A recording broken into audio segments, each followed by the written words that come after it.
Cornerstone computer ఇన్స్టిట్యూట్కు మీకు స్వాగతం, సుస్వాగతం. మీ కళల్ని సాకారం చేస్తూ ఉన్నతమైన విలువలతో కూడిన డిజిటల్ విద్యను నేర్పిస్తూ అత్యాధునికమైన కంప్యూటర్ కోర్సులు బేసిక్స్ నుండి ప్రోగ్రామింగ్ లాంగ్వేజెస్ వరకు మరియు మరికొన్ని ప్రత్యేక శిక్షణతో కూడిన Java, .NET, Oracle, DevOps, UI technologies, iOS development వంటి సాఫ్ట్వేర్ టెక్నాలజీలను, అంతేకాకుండా web design and mobile app development నేర్పించడం మా ప్రత్యేకతలు. SAP కోర్స్ కూడా నేర్పించబడును. మా address cornerstone computer institute, Andhra Pragathi గ్రామీణ బ్యాంక్ ఎదురుగా, చెట్టు కింద బడి వెనుక.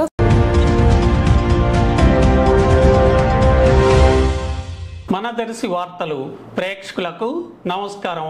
వార్తలు సమర్పిస్తున్నది మీ గంగిశెట్టి రామస్వామి. భారత రాజ్యాంగ నిర్మాత డాక్టర్ బిఆర్ అంబేద్కర్ విగ్రహ ఆవిష్కరణ విజయవాడలో ఈ నెల 19వ తేదీన రాష్ట్ర ముఖ్యమంత్రి వర్యులు వైఎస్ జగన్మోహన్ రెడ్డి ప్రారంభిస్తున్నారని, దర్శి నియోజకవర్గం నుంచి అధిక సంఖ్యలో అభిమానులు కార్యక్రమంకు తరలి రావాలని దర్శి మాజీ ఎమ్మెల్యే, దర్శి నియోజకవర్గ వైఎస్ఆర్సీపీ ఇన్ఛార్జ్ డాక్టర్ బూచపల్లి శివప్రసాద్ రెడ్డి ఈరోజు దర్శిలోని వారి నివాస గృహంలో జరిగిన దర్శి నియోజకవర్గ ముఖ్య నాయకుల ఆత్మీయ సమావేశంలో పిలుపునిస్తూ ప్రసంగించారు.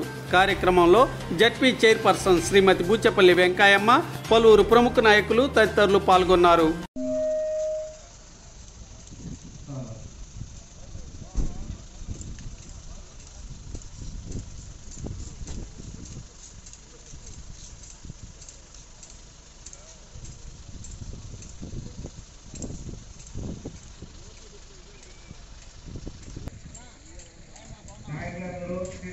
సామాజిక న్యాయ మహాశిల్పి డాక్టర్ బిఆర్ అంబేద్కర్ గారి స్మృతివరం ప్రారంభోత్సవం ఈ నెల 19వ తారీఖు జరుగుతుంది. కాబట్టి మన కాన్స్టిట్యున్సీలో ముఖ్యంగా బడుగు బలహీన వర్గాలందరూ వేది మీద కూర్చోబెట్టాం.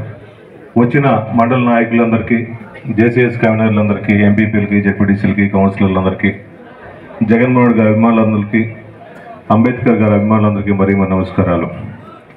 ముఖ్యంగా భరతమాత ముద్దుబిడ్డ, రాజ్యాంగ రచయిత, అదేవిధంగా బడుగు బలహీన వర్గాల ఆశాజ్యోతైన డాక్టర్ బిఆర్ అంబేద్కర్ గారి స్టాచ్యూ ఆవిష్కరణ అంటే నా భూతో నా భవిష్యత్.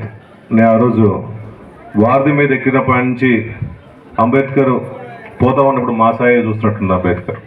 నిజంగా దేశంలో ఎంతోమంది పార్టీ నాయకులు ఉన్నారు, కానీ దేశం కోసం కష్టపడి రాజ్యాంగం రాసి రాజ్యాంగ రచయితైన అంబేద్కర్ గారిని గుర్తుపెట్టుకొని జగన్మోహన్ గారు దేశంలో ఏ ముఖ్యమంత్రి చేయని విధంగా సుమారుగా 206 అడుగుల కాంస్య విగ్రహం ఆవిష్కరణ చేస్తున్నారంటే నిజంగా జగన్మోహన్ గారికి పాదాభివందనాలు చెప్పాల్సిన అవసరం ఉంది.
రావును వారికి వెలుగు వచ్చింది పేరుకు మాత్రం.